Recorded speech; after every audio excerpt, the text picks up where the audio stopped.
When the internet came out, everybody was all excited about putting their fan pages up about things. So I had a James Bond site, and I also noticed that there was no Psycho fan site anywhere that would cover all of the films. And eventually I came up with the idea of buying the psychomovies.com, which was actually available. And the moment I started putting content up on there, the response was incredible. I'm like, how did people find it? Then it, eventually ballooned into rare photographs that people had never seen before. Also a forum, which the forum was interesting because a lot of people were talking about elements of the movies that I never even thought about before. People were emailing me, oh, I want to see this, or I want to see that, or oh, you have any behind-the-scenes pictures from Psycho 2, 3, or 4? And it was kind of hard to find those anywhere. You go into still shops, and it's really hard to find. So I did a lot of research and, eventually found them and put them on the site. And it's been a work in progress for several years. When I went to Universal Studios when I was a kid, and at that time, that was around 1991, 92, the Psycho House and Bates Motel sets were key attractions on the lot. It was one of those things where in the brochure, all the pamphlets had the house, had the motel pictures in there. There was actually even one that had a rare still, which it took me forever to find, of Anthony Perkins on the hill directing with the house and the whole crew on the hill. And that was the most rare picture. It took me forever to find, but I finally found it.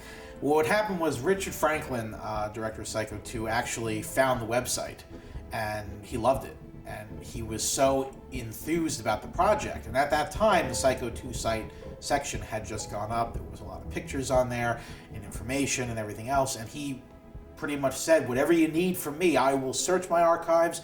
I will find what I can for you. And then that correspondence ultimately led to talking to Tom Holland, Tom Holland got me out of a big jam. I had a thesis film kind of thing to do for college, and I had to interview someone famous for it. And luckily we did an interview over the phone, which along with some stills and some careful editing worked out very well, and he and I kept in contact after that. He did a podcast interview for the site, and he's a big supporter of the site. He loves it. Originally, when I started the Psycho Movies website, I had no intention of talking to any of these people at all. It was just a fan site. It was just, all right, what's my take on it? Before the podcast interviews, it was more like a newspaper article. It was kind of like a periodical or a magazine interview.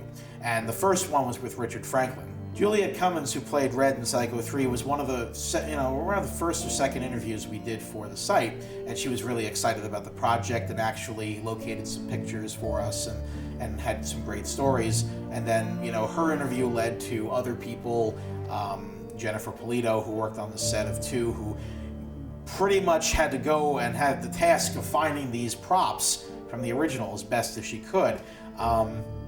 David Blewett, who edited the film Psycho 3, he also did Ghostbusters and a bunch of other films that I enjoyed, and he was good at giving some insight into things, and he was able to remember some things. So, and the fans just love this site.